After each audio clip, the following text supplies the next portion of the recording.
الخير متابعيني الحلوين في دول عيونكم الحلوة. اليوم جيناكم بفيديو جديد وهو تنقيع الباقلة.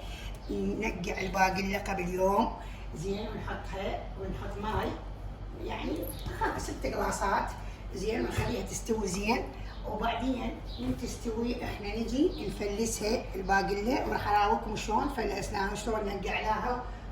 هاي الباقلة شوفوا شلون ستوناها، الباقلة ستوناها وخليناها هسه نفلسها. هاي متابعيني فلسنا الباقلة زين وكملناها. هسه نسوي الخطوة الثانية، ننقع الخبز بالمي زين وبعدين نرش عليه الباقلة، نحط عليه الباقلة نفرقع دهن. أعزائي المشاهدين حبايب الحلوين رجعنا لكم، واحنا راح نقطع الخبز نحطه بالصينية زين ونكمله ونشربه بالمي. رجعنا نقطع البصل، دائما قطعوه ناعم حتى ينحمس زين. عندنا قطعنا هذا البصل حتى نحمسه فوق الباقلة تصير. احبائي الحلوين مشاهديني رجعنا ننقع الخبز ماي الباقلة. شلون ننقعه كله ماي الباقلة. على فكرة الباقلة أكلة عراقية طيبة، كل العراقيين يحبوها، وهي أكثر بعض الأحيان يتريقون بيها. هي تصلح ريوقات أكثر شيء، للريوق وخفيفة وتسند القلب يعني زينة طيبة. احنا العراقيين نحب الأكلات هاي، الباقلة البانية الدولمة، هاي شغلات طيبة.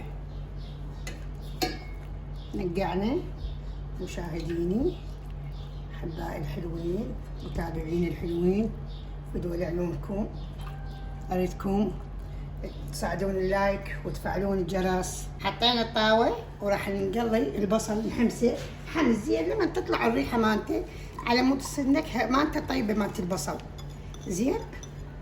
متابعيني لاحظوا خطوة بخطوة، قاعد امشي وياكم خطوة بخطوة. هي شغلة بسيطة تنقيع الباقلة، بس احنا نسوي لكم اياها خطوة خطوة للمبتدئات اللي بعدهن يعني بنات وما يعرفون الطبخ القيت، فاحنا نعطيهن الطريقة الصحيحة. صحيح. نحمس البصل ونرجع لكم. هسه نبدي نحط الباقلة على الخبز، نحط الباقلة على الخبز.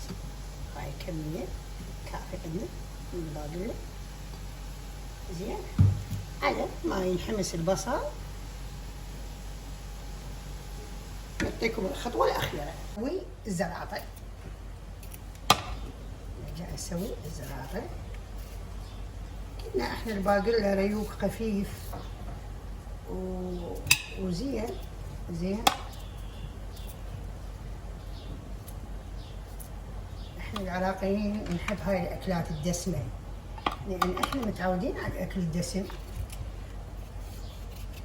زين. حبايبي مشاهديني أكرر عليكم فعلوا الجرس زين وصعدوا، أريدكم تصعدون الفيديو، تفعلون الجرس. أحبائي مشاهديني أنا أحبكم هواي هواي زين.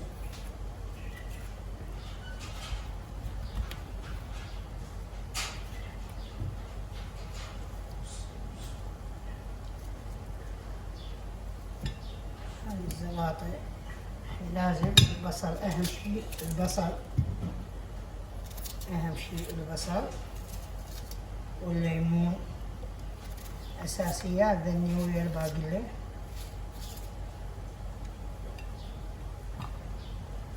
هاي الزلاطة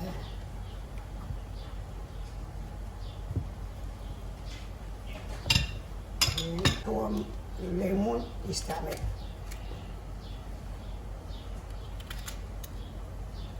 وهذا الشكل.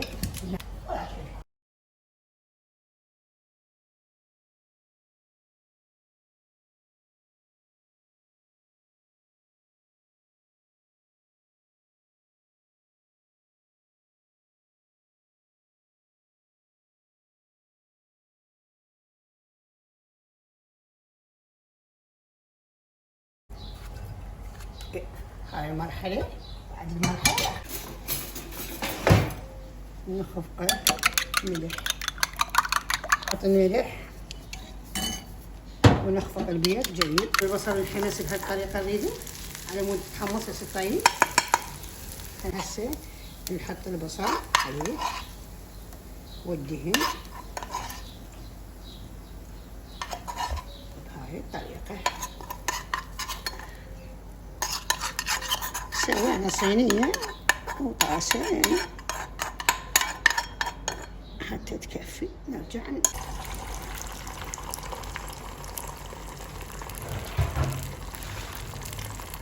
هذا أحبائي الحلوين مشاهديني، هذا الشكل النهائي للتنقيع الباقلة. شوفوا الشكل قد حلو، الطعم بعد أروع. أرجو من عندكم أن تساعدوني لايك وتفعلون الجرس، واعتمادي عليكم أنتم يا متابعين الحلوين.